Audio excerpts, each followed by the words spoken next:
I made the dumbest decision by buying this Miata. Even though I bought this Miata for $2,600, it came with so many problems and stress that I would not believe. In this video, we're gonna get one step closer to unricing this Miata. I called 7 different alignment shops. They weren't able to do the alignment just because they said the wheelbase is a little too short or it's too low. The crazy thing is the Miata is not even that low. We're just gonna have to do a self-alignment and then fix the other problems. If we look on this side of the wheel above, you could see that the wheel is tilted out. And if we look on the passenger side, you could see the toe is pretty much out, kind of this way. It's a little bit better. Adjusting the toe is pretty simple. There's only one nut holding the tie rods in, and then after that, we let it on the ground to see if it made a difference. The white part of the rim is a lot more straight. It's not going this way or that way. After one side was done, I did the same procedure for all 3 other sides. Adjusted the car as best I can on the ground. We're gonna see if this thing actually drives straight.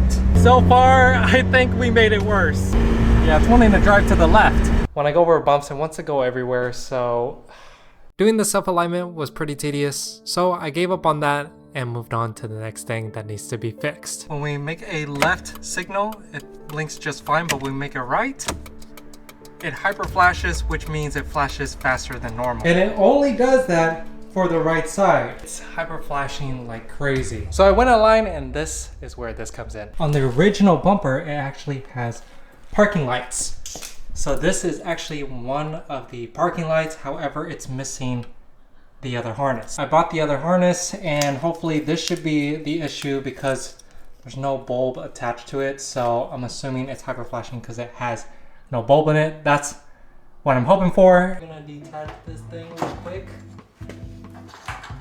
Hopefully this works out. Well guys, I got a bulb for both of the parking lights, and it still seems to be doing the same thing, hyper flashing on the right side. I don't know guys. Thought this was gonna be a simple bulb fix. The only time when it doesn't hyper flash is when I put the emergency lights on. Comment down below what it is. Next on the list, we got something that is very needed for the car. And this is a new clock spring. The reason why we need a new clock spring is because the horn doesn't work, and 2, because the turn signals don't work.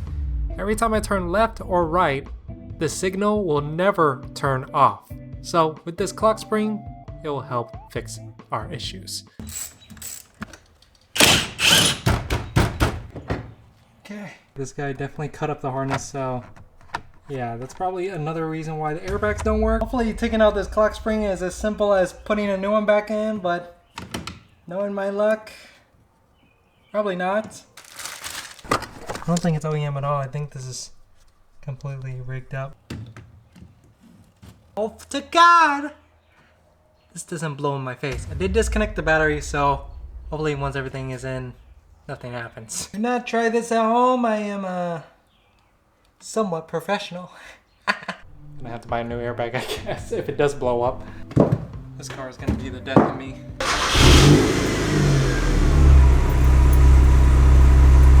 Oh! No airbag light! Now there's no more. It's just the brake light, but obviously the e-brake's up. We got no airbag light! I then took the Miata on the street just to see if the turn signals would work. Oh! It just turned off by itself! Should be able to turn off by itself. Oh! Oh my God! It turns off by itself! The next issue I fixed on the Miata was the coilovers. Ever since I installed the new ones, it rode like crap. It didn't make sense to me because they were brand new, so then I checked the suspension out, and turns out I put the control arms backwards. Flipping the other way should help with it hitting this chassis right here between this gap. Control arm is literally touching the chassis, so we're gonna have to flip this side too. Well, due to me, I installed the suspension wrong. After installing the control arms in the right way, I took it for a drive, and another thing happened. For sure, it drives a lot better, but now we got another problem, and now it's rubbing. God, I can't with this car. The tire is actually touching the quarter panel. So that is, oh God. Yeah, that's pretty tight. It doesn't rub in the front anymore. However, it just rubs in the rear. A lot of you guys have been wanting me to do this, so I'm me show you guys what it is. Now I did get a little excited and I opened this. 3, 2, 1. Boom! Check that out. These are the SK11s from Whistler. This is a 16 and the one on the Miata is, well, a 15. So we do have to get different tires for this just to make it work. Unfortunately, we can't get the wheels fully on today because the tires are not here, but we could get a mock-up of what it looks like, so that's what we're gonna do. Ho ho ho! Because it's a 0 offset, it's gonna poke just a little bit, so I'm hoping with the stretch, it should be able to clear the quarter panel once we do get the tires in. Ho, ho, ho, ho. That looks spicy for sure. Do y'all guys think the white side is better with the MSTs?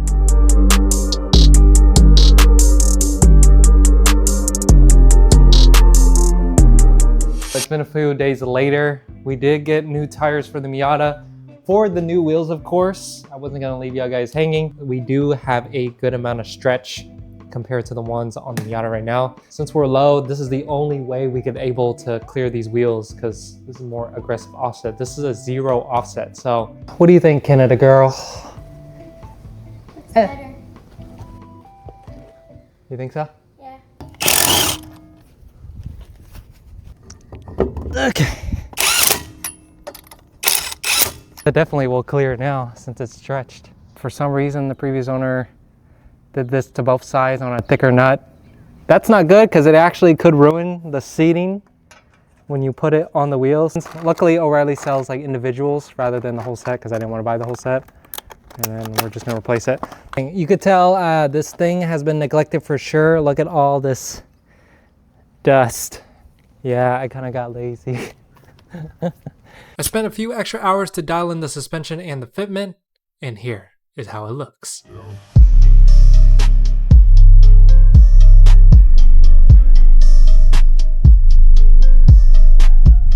Big thanks to Whistler Wheels because they did sponsor this video. Obviously, there needs some body work. The stretch does help a lot.